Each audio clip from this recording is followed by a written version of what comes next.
Today I wanted to have a bit of a chat about the writing community on Twitter. I'm new here on YouTube to the, AuthorTube community here, but I've been on Twitter and Instagram for about a year and they're vastly different. So I thought this would be a fun thing to kind of sit down and chat about. For someone who's not used to being on social media, which when I started becoming more active in the writing community at large, I really was not used to social media. I had a Facebook account that I sort of kept in contact with family through, but that was really it. So when I created my Twitter account in January, which is my first Twitter account, it was a big shock for me. I think one of the most dominant things about Twitter is how often people post on it. And this is true for Twitter in general. It's a lot more of a conversational platform where you're just throwing thoughts out into the void and seeing who wants to interact with them or be like, oh, hey, me too, or I like that, whatever.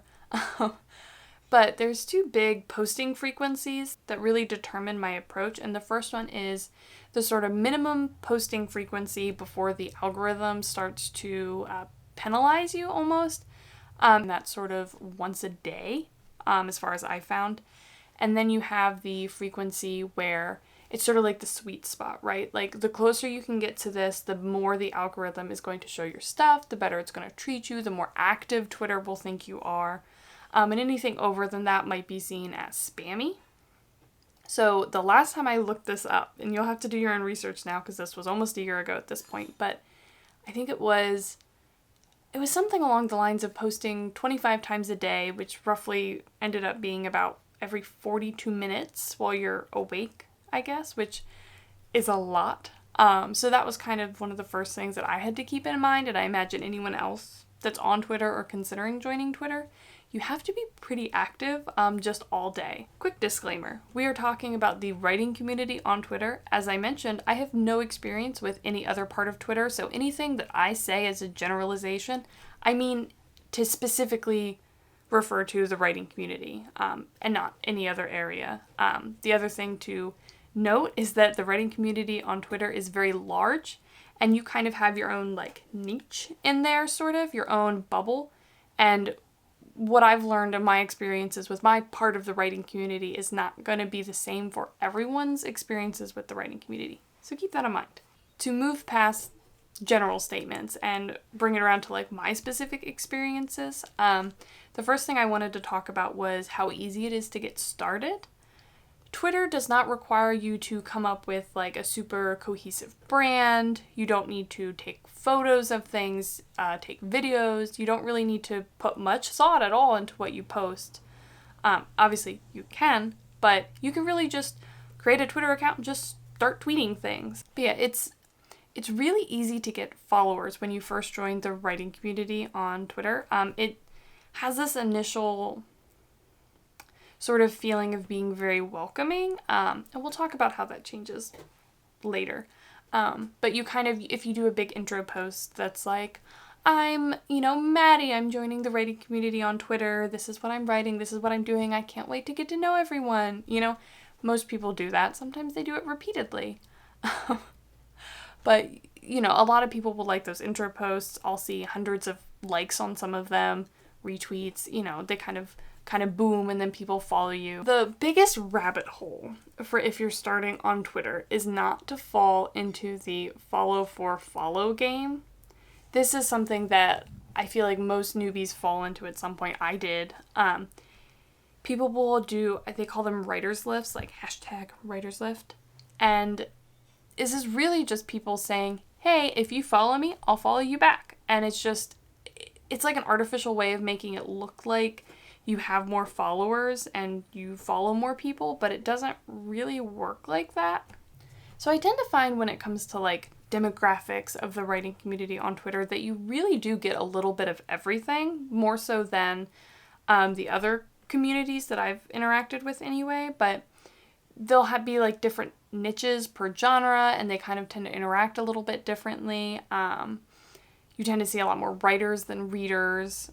You tend to see slightly younger people than older, but you get a bit of everything.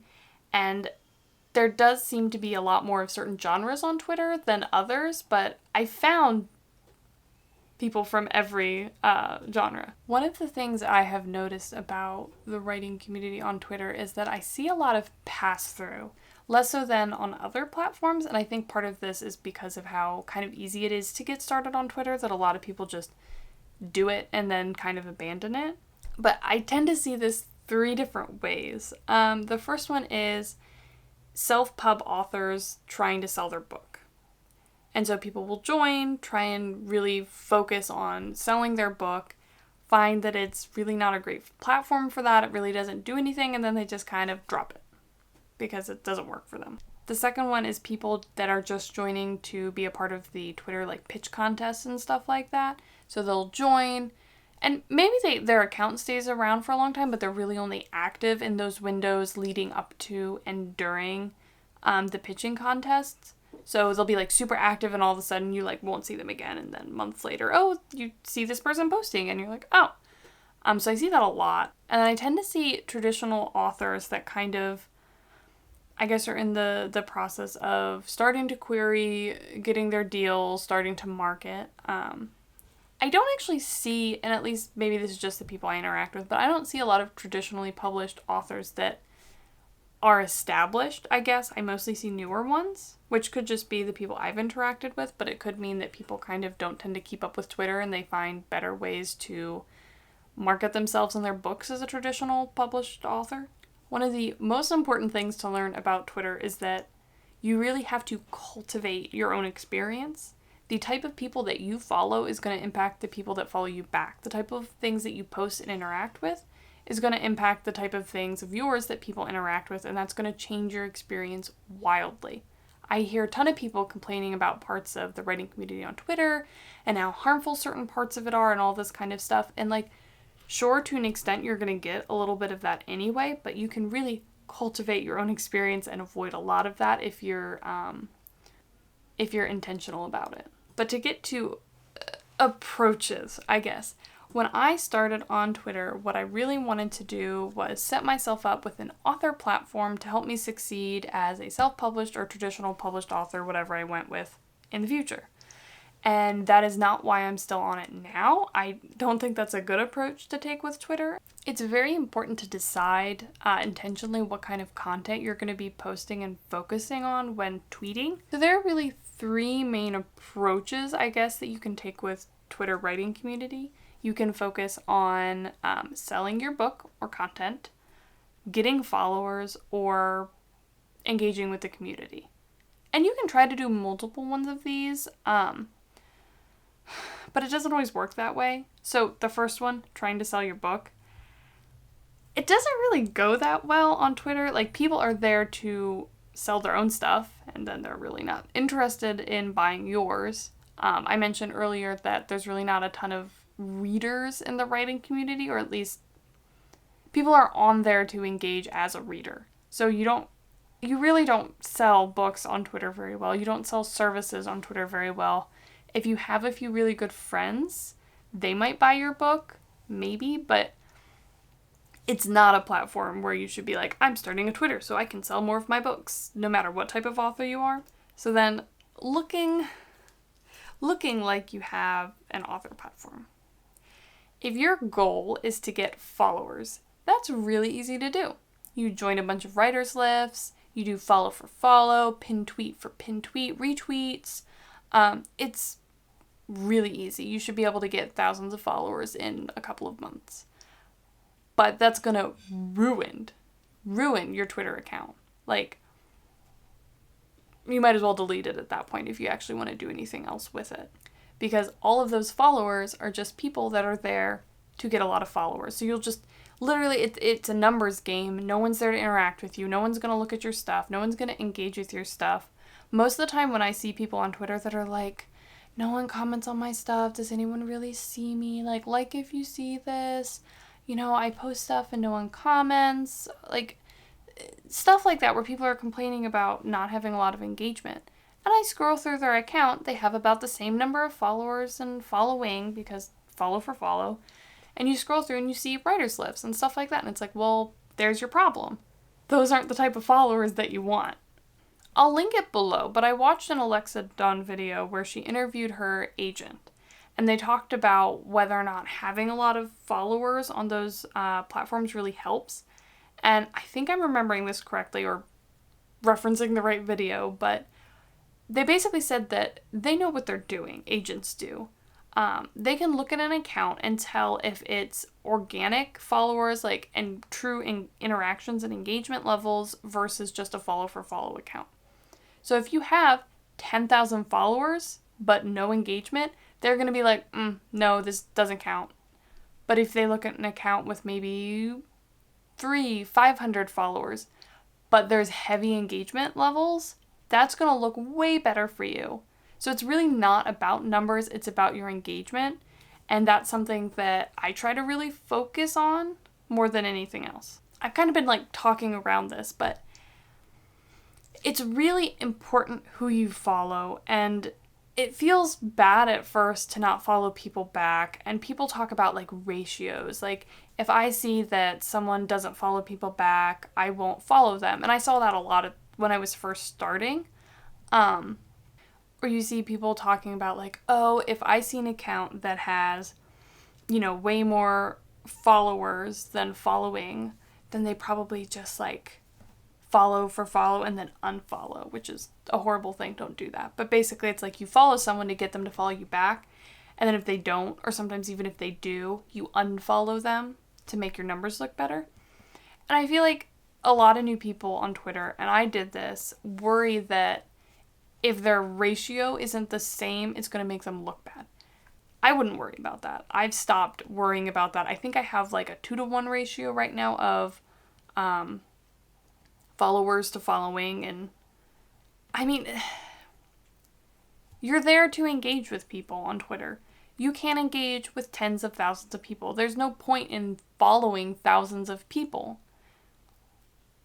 You're not going to see most of them anyway. You're not going to help their engagement levels because you're not going to be able to engage with that many people's stuff. So, like, there's no point in doing it. My approach with Twitter has changed a lot over time. When I started, I was really just trying to get followers. I was really just trying to build a platform that would help me sell my books in the future, make me look good for publishers, that sort of thing. And so I did a couple writers' lifts. I did, things like that. I followed for follow, whatever. And I started building up a decent little bit of community. And then as I was doing more research, I realized that that wasn't going to get me the engagement I wanted. That wasn't going to get me a lot of book sales. That wasn't going to look good to agents. So I kind of thought, what am I really trying to do with this? And I was like, okay. So I wanted to focus more on engagement than followers and hopefully still grow, but really focusing on that engagement percentage. And so I figured out what type of post did best. I started posting more often. I got Hootsuite and I started scheduling posts so that I was posting during the day because I'm not actually active on Twitter during the day. I'm working. But I schedule posts that go out while I'm at work. And that helps with the algorithm. And also like sometimes evenings are just busy and then like you could skip a day and then that, works, that hurts you with the algorithm. So I was really trying to game it, like I figured out, okay, these kind of questions work best. Every now and then I'll post like really likable content, where just tons of people will like it, like celebratory things, like profound statements, quotes, stuff like that. And I was very successful with that. Like, honestly, I feel like I was. I would have dozens of people engaging with all of my posts. I was frequently having like mini viral posts, as I kind of call it, where all of a sudden you get, hundreds of people liking and commenting on your posts and not like actual viral. I never went actual viral on anything. But I was growing, and that's kind of how I got my last probably 1,000 followers, was while I was doing that. And then I kind of realized, I'm not enjoying this. Like, this is like work. It's effort. Like, I'm not engaging with people in a way that's actually meaningful for me, and that means it's probably not actually meaningful for other people, even though it is working. So kind of the last few months, I've changed approaches. I'm being a lot more chill about it now, and I'm just doing the things that I enjoy doing. If I want to talk about something on Twitter and want to share something on Twitter, I do.